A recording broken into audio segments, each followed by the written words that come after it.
Hola a todos mis amigos de YouTube.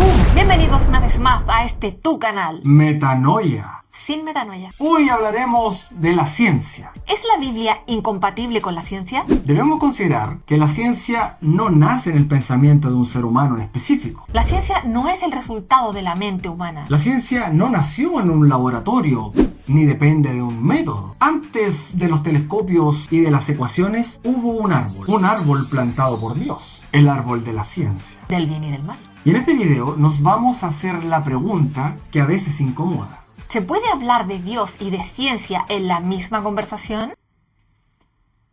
¿En la misma conversación sin que explote el universo? ¿Otra vez? Porque tal vez el verdadero conflicto no está entre la Biblia y la ciencia, sino entre nuestras formas de entender el conocimiento. Así que, si alguna vez te dijeron que creer en Dios es incompatible con pensar, Quédate. es cierto que la Biblia no es un libro científico, pero no podemos negar que la ciencia se ha basado muchas veces en la Biblia para encontrar verdades profundas. Para empezar a ponerle mente humana a este asunto, veamos un poco de etimología. La palabra ciencia viene de la palabra latina scientia, que significa conocimiento. Y la palabra conocer viene de la raíz griega gnosis, que significa saber, estar enterado.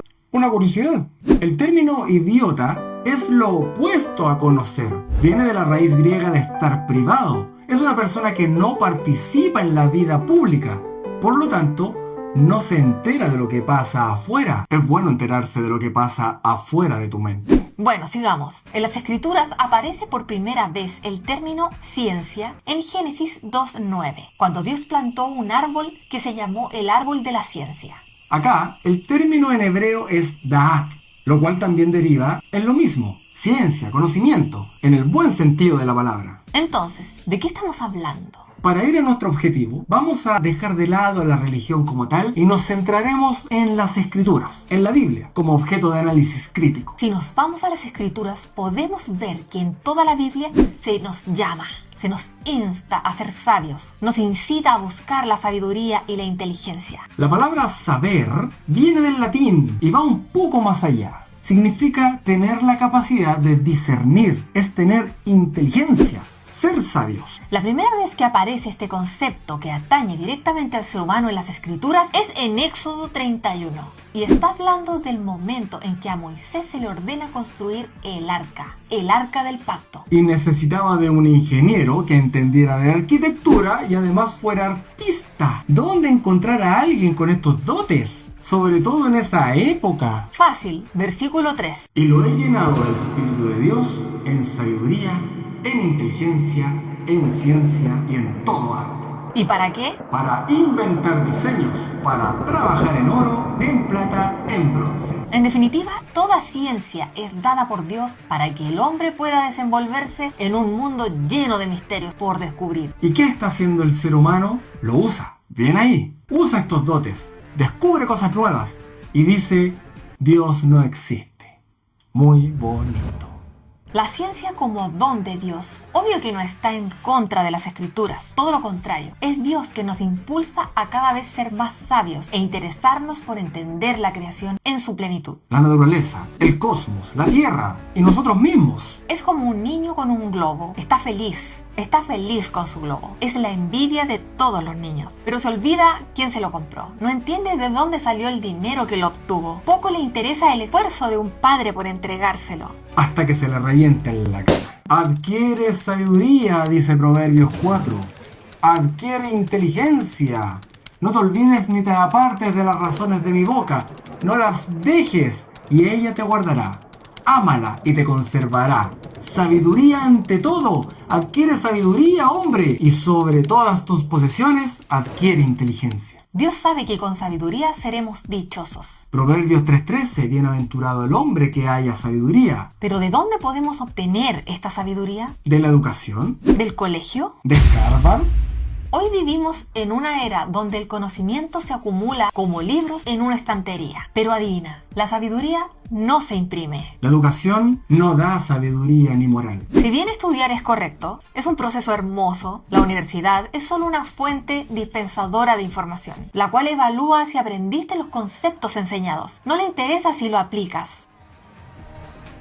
La educación no moraliza al ser humano, y hay miles de ejemplos para esto. ¿Cuántas personas, profesionales, políticos, ingenieros, abogados, participan en robos, en fraudes y estafas? ¿Por qué? Si fueron a la universidad a aprender. Y no digamos que vienen de familias marginadas. Pero es precisamente porque hay algo que no se aprende mediante la educación. La sabiduría y el conocimiento no vienen integrados en la cantidad de libros que leas. La inteligencia no es robar sin que te atrapen. Existe una fuente de sabiduría. Antiguamente, los sabios eran ancianos que se pasaban todo el día arriba de la montaña, mirando al horizonte, pensando, buscando la iluminación repentina. Y cobraban a aquel que quisiera una respuesta a un problema cotidiano. Seguro que tenían una respuesta favorable. A eso se dedicaban. ¿De dónde sacaban ese conocimiento? Dios es la respuesta. ¿Cuántos sabios de esas épocas pasadas lo reconocieron en sus estudios y análisis y no digamos que eran simples pensadores? Voltaire, por ejemplo, escritor, historiador, filósofo, abogado, miembro de la Academia de Ciencias de Rusia y de la Royal Society, etcétera, etcétera. Este hombre dijo: Dios nos dio el don de la vida. Ahora depende de ti vivirla bien. Nikola Tesla, inventor, ingeniero y mecánico, dijo: el don del poder mental viene de Dios, el ser divino. Y si concentramos nuestras mentes en esa verdad, nos sintonizamos con ese gran poder. Mi madre me enseñó a buscar toda la verdad en la Biblia. Guglielmo Marconi, premio Nobel de Física, ingeniero e inventor de la radio, dijo: la ciencia es como una tenue luz de una linterna parpadeando en un bosque profundo y espeso, a través de la cual la humanidad lucha por encontrar su camino hacia Dios. Johann Wolfgang von Goethe, espero haberlo dicho bien, un polímata, dramaturgo, novelista, poeta, filósofo y naturalista alemán, dijo: un hombre debería escuchar un poco de música, leer un poco de poesía y ver una buena imagen todos los días de su vida, para que las preocupaciones mundanas no borren el sentido de la belleza que Dios ha implantado en el alma humana. Y tantos otros cerebros que sobrepasan en varios estadios a cualquiera de nosotros en cuanto a ciencia se refiere. Y estemos o no de acuerdo con sus pensamientos, no es de extrañar que en base a todos sus estudios tengan una conclusión tan certera con respecto al Creador, que es Dios el responsable de todo lo que vemos y de lo que ignoramos. Proverbios 2 dice: porque el Señor da la sabiduría, conocimiento e inteligencia brotan de sus labios. Él reserva el éxito para los íntegros y es escudo a los de conducta intachable. Entonces comprenderás la justicia, el derecho, la equidad y todo buen camino. La sabiduría vendrá a tu corazón y el conocimiento te endulzará la vida.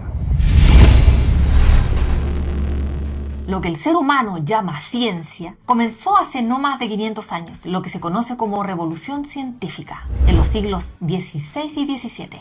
Especialmente en Europa. Esto no ocurrió hace tanto tiempo, fue prácticamente ayer. Y ya creemos tener respuestas. Respuestas que la Biblia ya había dado luces hace más de 3.500 años. Entonces, lo que vemos es simplemente certificar lo que las Escrituras ya han mencionado antes. Con otras palabras, por supuesto. Lo que ha hecho la Biblia es informarnos anticipadamente lo que el ser humano hace unos escasos 500 años cree haber descubierto. Porque como dijo John Lennox, matemático de Oxford, si hubiésemos puesto más atención en los textos sagrados y menos en los conceptos aristotélicos y su universo eterno, habríamos llegado mucho antes a conocer de lo que hoy nos jactamos de haber descubierto. Sumirnos tanto en investigar sobre el cómo funcionan, el cuándo funcionan las cosas, no nos dio tiempo de responder sobre la razón del por qué ha sido así. Génesis ya tenía ciencia. En Génesis podemos sacar algo de información que a la ciencia le atañe. Veamos Génesis 1:1. Bereshit bara Elohim et ha-shamayim ve'et haaretz. En el principio creó Dios los cielos y la tierra. Sin tener un lenguaje científico como lo tendríamos hoy, porque recordemos que la Biblia no es un libro científico. Se está hablando del origen de la creación. La ciencia lo llamó Big Bang, pero en un principio este término fue usado por el astrónomo Fred Hoyle, peyorativamente, para hacerle bullying al que lo pensó, al sacerdote científico Georges Lemaitre. Fred Hoyle no creía en una explosión inicial. Él más bien creía que el universo era eterno. ¿Nos vamos a reír por esto? Claro que no. Sabemos que a lo que hemos llegado hoy ha sido gracias a estas mentes pensantes que han sido tocados por la chispa divina de la curiosidad. Que crean o no, sabemos que ha sido Dios quien ha dispuesto en sus corazones el saber. Sigamos. Versículo 2. Dejemos el hebreo de lado. Y la tierra estaba desordenada y vacía, y las tinieblas estaban sobre la faz del abismo, y el Espíritu de Dios se movía sobre la faz de las aguas. Geólogos estadounidenses en el año 2017, O sea, hace 5 minutos. recién descubrieron que la Tierra en sus inicios solo era agua. Esto fue publicado en la revista Nature Geoscience. Antes de este hallazgo científico se creía que la Tierra se originó con un megacontinente rodeado por un gigantesco océano. Pero no, fue primero el gigantesco océano y luego surgió la Tierra. Versículo 9. Dijo también Dios: júntense las aguas que están debajo de los cielos en un lugar y descúbrase lo seco. Y fue así. ¿Y lo seco? Y a lo seco llamó tierra y al agua llamó mares. Vamos a la cronología científica. 4.500 millones de años solo había agua. 3.500 millones de años, formación de Baalbará, un hipotético primer megacontinente. 3.000 millones de años, formación de Ur. Se forma un nuevo megacontinente. 1.000 millones de años atrás, forma parte del supercontinente Rodinia. 300 millones de años atrás, forma parte del supercontinente Pangea. 208 millones de años atrás, es fragmentado al separarse la Eurasia y Gondwana. 65 millones de años atrás, la parte africana de Ur se separa formando parte de la India. Y desde ese momento al presente, Ur es lo que ahora es África, Australia, India y Madagascar. Esto nos lleva a pensar que la creación de la Tierra del libro de Génesis, aunque es un relato muy breve, menos de un capítulo, ya nos había dado luces de lo que la ciencia, hace un rato nada más, acababa de descubrir. Y esto no termina. En Génesis 1, versículo 11, y luego el 21, y así el 24, habla de las especies.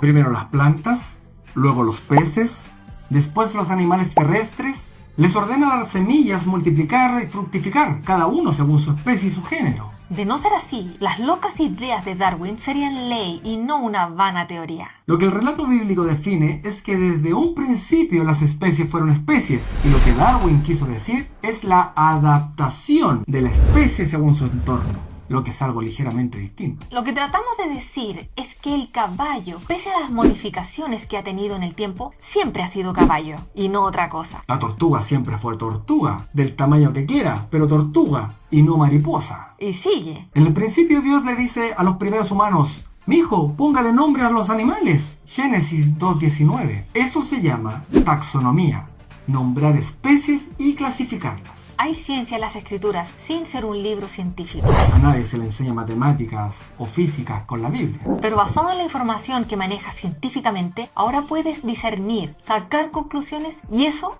es divino. Roger Bacon, padre del método científico, dijo: Dios tiene dos libros, uno que es la naturaleza de Dios, la creación, lo observable, y el otro es la palabra de Dios, y a ambos tenemos que conocer. Romanos 12:2 dice: no os conforméis a este siglo, sino transformaos por medio de la renovación de vuestro entendimiento, para que comprobéis cuál es la buena voluntad de Dios, agradable y perfecta. Debemos salirnos del molde del sistema y transformarnos, renovando nuestro entendimiento. Recuerda, estúpido es el que se niega a enterarse de lo que pasa afuera. Necio es el que dice en su corazón: no hay Dios. La sabiduría no se trata de saberlo todo, sino de entender quién es la fuente de la sabiduría. Ahora, demuestra que eres sabio.